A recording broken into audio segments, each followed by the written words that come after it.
Welcome to Your Money Momentum, a podcast delivering information on personal financial planning, investing, and wealth management. Hosted by global wealth advisors Tom Kennedy and Kevin M. Curley II, this show will feature market discussions, strategy, and practical advice aimed at building momentum with your money. Learn more and subscribe today at gwadvisors.net/podcast. And now, here are certified financial planner professionals, Tom and Kevin. All right. Welcome, everyone. You are listening to Your Money Momentum. My name is Tom Kennedy, and I have Kevin Curley here. Kevin, what's going on? Just reliving 2022 in a month. September was rough. Yeah, so let's dive into it. It's our month-end podcast. September was rough. Why don't we start with the markets, how that finished up, then we'll jump into our month in review and what that looks like, bold predictions, etc. A couple articles, and we'll finish with a few good minutes on open enrollment tips. So let's start with the markets. Bringing you a look at the past month and what may come, here's the latest financial update. One of these things does not look the other, and that is this top line here. The dollar surging last month, 2%. It's up 7% since the end of July.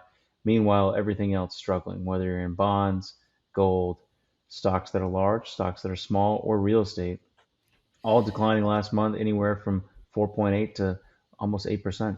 Do you have energy up there? I don't see it. I think the only thing that was up last month is what you have, the dollar. Oh, hold on, I'll throw some energy on there. Watch this trick.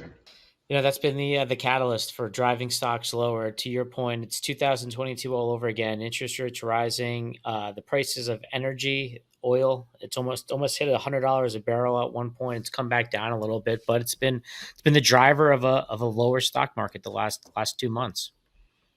Yeah, and I think that there's a lot of reasons why. One of them is the U.S. almost went into a government shutdown, and markets just don't like uncertainty. And so leading to that, and then ultimately deciding to extend that deadline by 6 weeks, it's not something that anybody's excited about.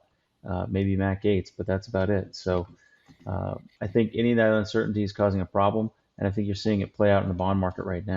Short rates, the Fed has kind of paused. They paused at the last meeting, said they'd probably pause again, maybe one more rate hike at the end of the year. But short rates have been pretty flat for the past month. However, 30-year, 10-year, 5-year spiking, 15% increase, a pretty big jump on that. And there's a new term that many people haven't heard before because it's very rare, called a bear steepening. It actually started happening this summer, but it's become more pronounced in the last month as you've seen a spike in the long end of the yield curve. Yeah, and a lot of that too is actually good growth numbers. The economy, as far as growth goes, doesn't look as bad as we thought. So interest rates on the back end are following accordingly. I mean, this is the highest we've seen the 10-year. It's at almost at 4.8 today.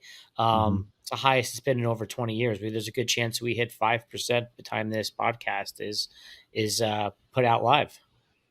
Yeah, so a bear steepener is different from a bull steepener, and you hit the nail on the head there. The reason that the long end is rising faster than the short end is really one of two things. One is what you mentioned, economic growth is stronger than expectations. So GDP numbers were positive. I would say there's some holes in that data, like the ISM numbers, as well as labor weakening, that suggest that maybe it's not economic growth, and it's the actual other reason, which is there are too many bonds available to purchase. The U.S. is issuing debt like crazy, and the yields are going up, and away. I mean, this is almost parabolic. Another week like this, Tom, most of this change happened in the last 7 days. Yeah, no, it's actually scary. And you don't have the natural buyer there anymore. You got international rates that are higher. So you have that, we talked about the international trade being unwound. You have the balance sheet being unwound by the Fed. So you have a lot of bonds out there, to your point. So prices are going down and yields are shooting straight up. If you look at TLT, which is a 20-year government bond index, ETF, it's down 50% off of its peak in 2021, 50.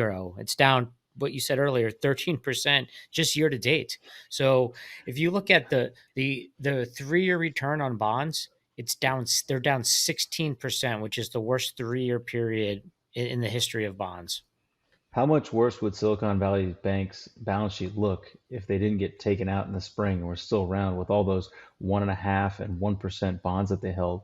I mean, those would be down half. Their capital position, it was already negative. Would they owe 3x what they had claimed in assets? I mean, these banks in the next quarter, if these rates continue to spike and a lot of their loan book, or rather their asset side of their balance sheet, is long duration assets with low yields, those things are taking a major haircut.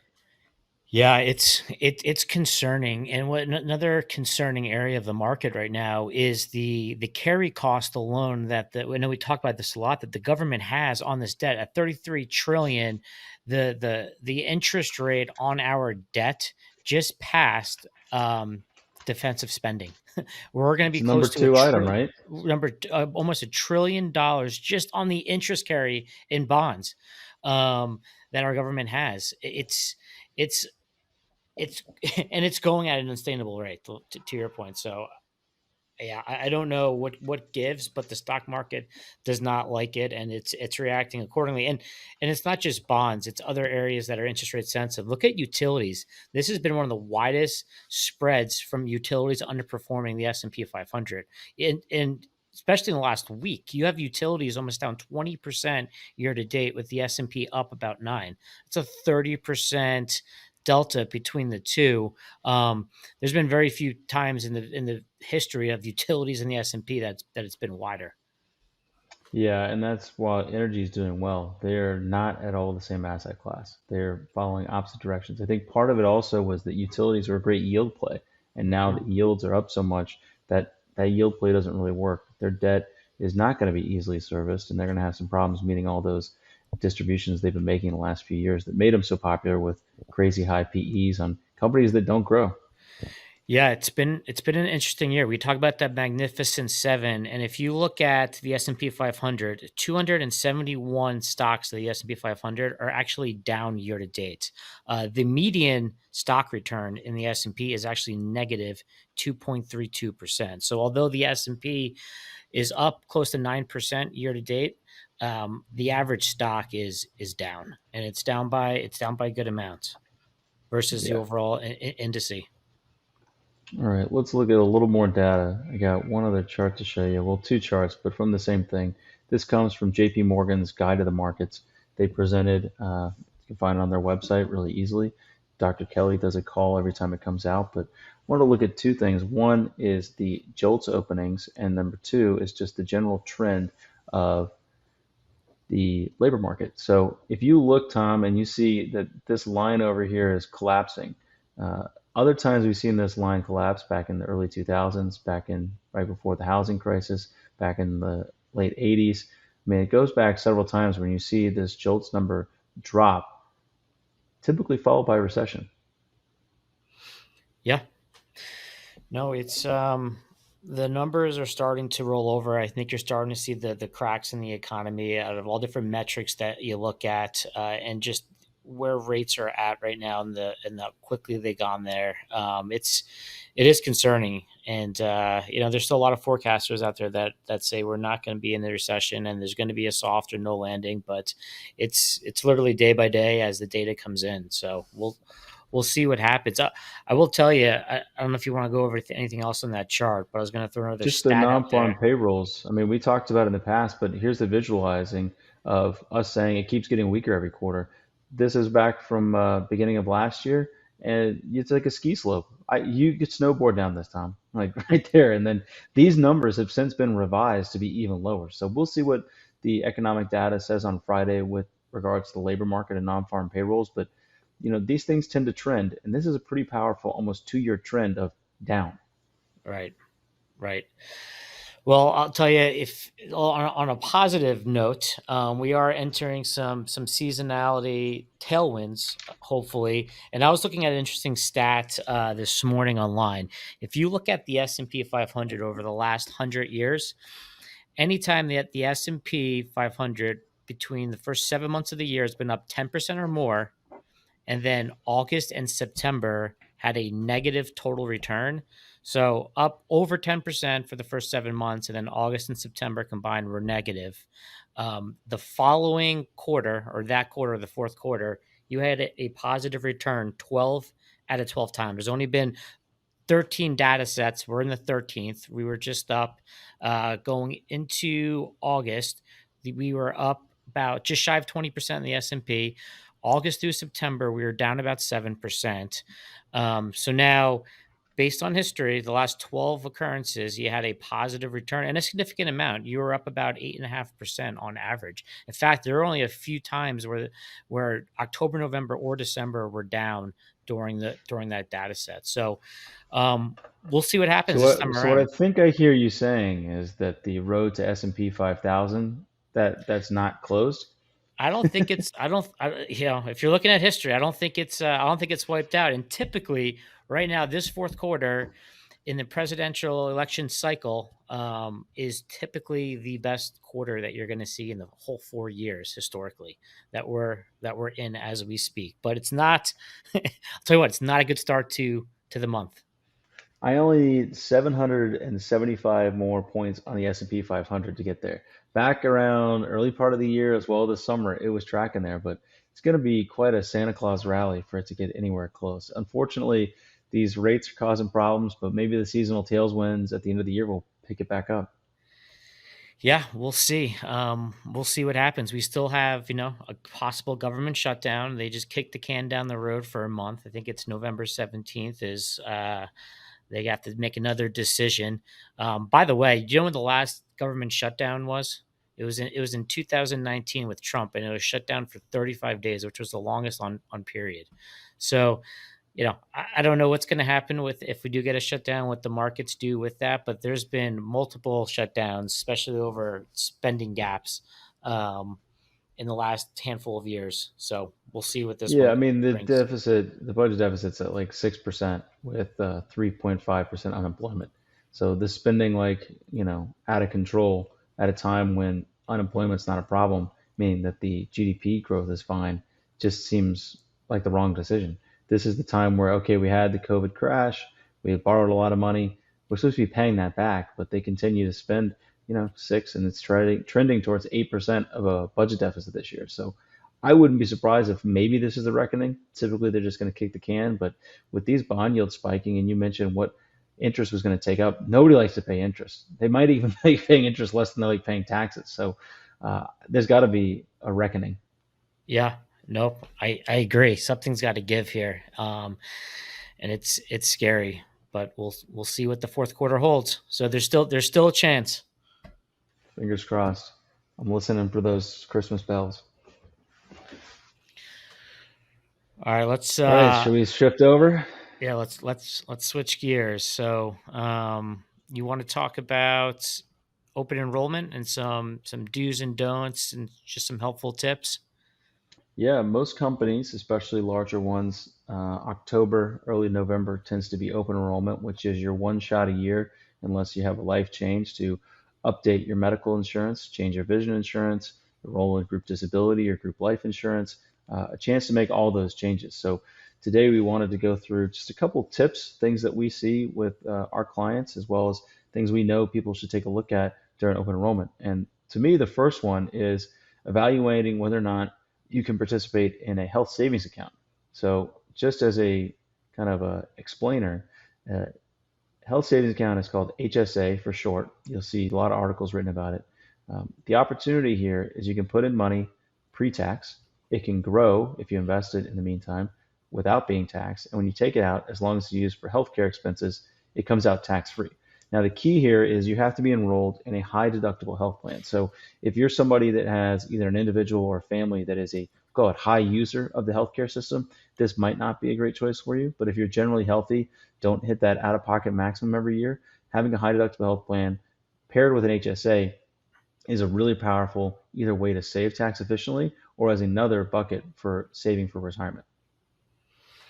Yeah, I think that's a good description of it and a good layout. You have to have the high deductible health savings plan. And if you don't, you probably have an HMO or a PPO option. And just know that, do a year in review. Look at just what took place over the last couple of years. How much did you use it? Did you hit your deductible? And then try to plan for the future on what that looks like, because it could be a big difference and a meaningful difference on the overall cost that comes out. But you need to know also when your window's open, and make sure you have the proper tools and resources to know what's even available to you on those Yeah, plans. I think that that's a good one. The next one I would mention is participating in group life insurance or group disability insurance. So these are things nobody likes to talk about, and they're not any fun. The easier one is actually disability. So if you are over the age of 50, you need to consider taking out some disability insurance. Oftentimes, the cheapest and easiest place to do that is through your group benefits at work. The reason why is it's group rated, it's not individually rated. So if you're somebody where the odds are against you, you get to participate with the whole group and get a cheaper policy. When it comes to group life, same thing. Some companies will offer you 1 times your salary or 2 or 3 times your salary for free, and you can buy extra coverage on top of that. It's important to evaluate whether it's cheaper there or on the open market. But if you're over 50, and especially if you do a job where you're not just sitting in a chair talking, but you actually are up, moving around, and it requires some of your body to be involved, I think it's essential to have disability. Yeah, yeah. And I think this is also, so I'm a big fan of disability, big fan of doing the group life as well. It's just an easy way to Disability get insurance, Tom. access. You're a big fan of disability insurance. Disability insurance, right? Life as well. You don't have to take a medical test for it, so it's an easy way to just get extra coverage. It's also a good time to take a look at your 401k or your retirement plan to see where you're at year to date, if you're going to max it out or not, or if you have maxed it out. Maybe next year you try to back it in where you're not maxing out so much in the year, because some plans don't have a true up clause in them, and that's really really important. So if a company matches you up to 5% each year, but you max out in June, well, the next 6 months of the year, you're not getting that match. Now, some 401k plans will have a true up clause, so they will true up what they should have owed you if you were to contribute each month, but some don't. And that's just in the fine print and the fine writing, and we can help you out with that. But it's a good time just to review that, make sure you're at least hitting the match, you're inside the right investments, right investment vehicles, and make any changes that you need to the plan.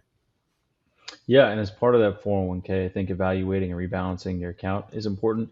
The other thing that people probably don't look at is your beneficiary form. So each time you go and do this, do a quick beneficiary review. Just see who you have on there as primary. If you're married, it has to be your spouse. If you don't want it to be them, there's a big process that involves a notary and a couple extra pieces of paper to remove them. But typically, for most married people, it will be your spouse. But your contingent beneficiary is something to consider as well. Who is it going to be? Is it going to be your kids? Do your kids have kids? If something were to happen to one of your kids, do you want your grandkids to get it? The difference between per capita and per stirpes as far as that inheritance, it matters a lot. And so working with either a state attorney or a competent financial advisor to evaluate those beneficiary decisions can be really helpful and make a huge difference for your kids later on, because not everybody realizes these act as their own estate. So if your will says Tom gets all the money, but on your beneficiary form you said Kevin gets all the money, that beneficiary form is going to be the thing that they look at.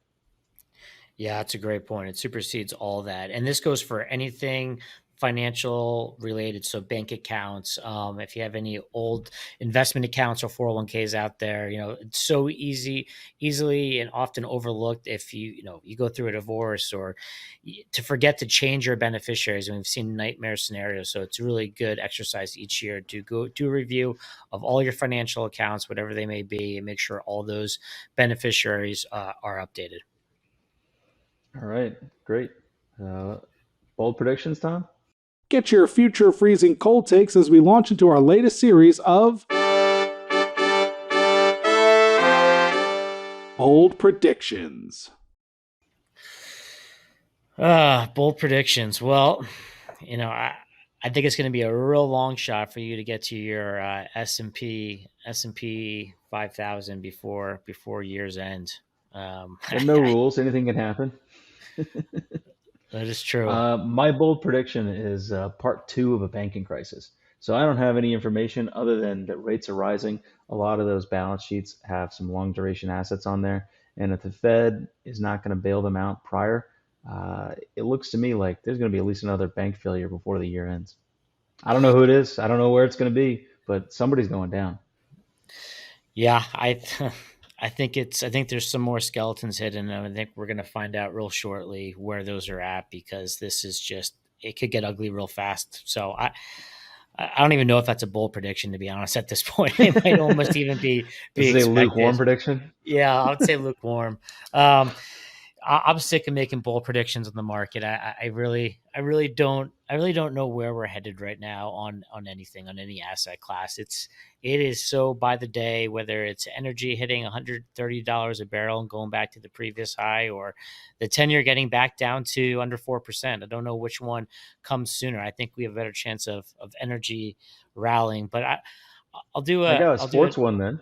yeah, so I have a sports one. I think Let's hear it. my Buffs with prime time.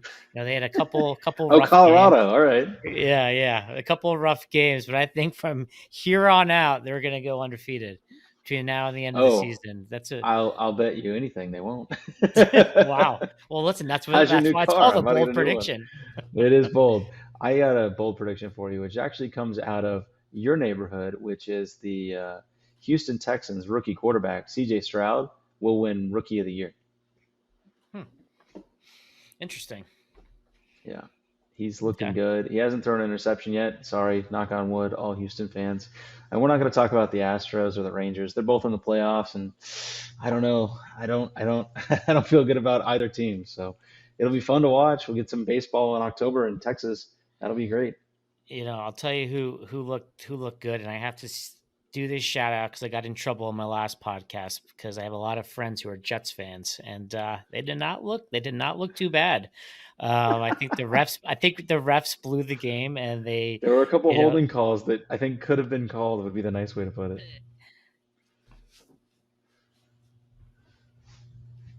Yep, I agree. And who would have thought with their stud quarterback out after the first minute and a half of the first game that, they'd be looking as strong as they do. So hats off to the Jets. And, it's hard when you're a Giants fan. I can't even talk about them right now. Yeah, I don't know who's gonna. Here's a bold prediction: which New York team will have a higher draft pick, the Giants or the Jets? The Giants. The Giants just look terrible, and the Bills are the Bills. I'm now a Bills fan. That's what usually happens after the first two games of the Oh, all season. right. Now I got college. I have a college You team got the to Buffs. follow. I got the Buffs, so I got my merchandise and everything. I got hoodies coming my way, pullovers. You know what we should do? We should go to the Buffalo game next. I guess it's week out. Or no, it's next week. Let's see if they got a game going on. We'll stop by the stadium. We'll get an autograph. Maybe wear our sunglasses like Dion, and we'll cheer on They've those Buffs. they it's the first time they've ever been sold out in like the history of the program. I mean, you can't even It get looks tickets fun.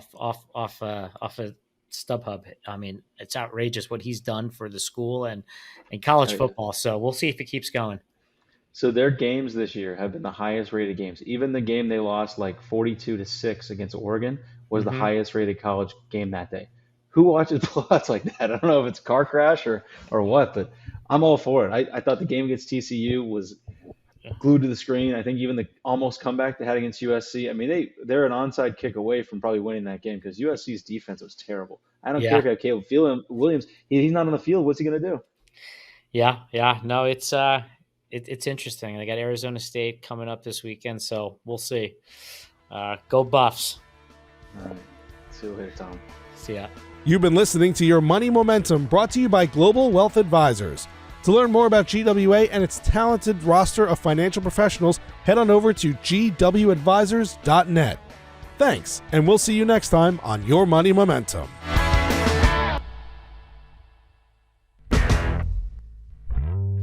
All indices are unmanaged and investors cannot invest directly into an index. Certain sections of this commentary contain forward-looking statements that are based on reasonable expectations, estimates, projections, and assumptions.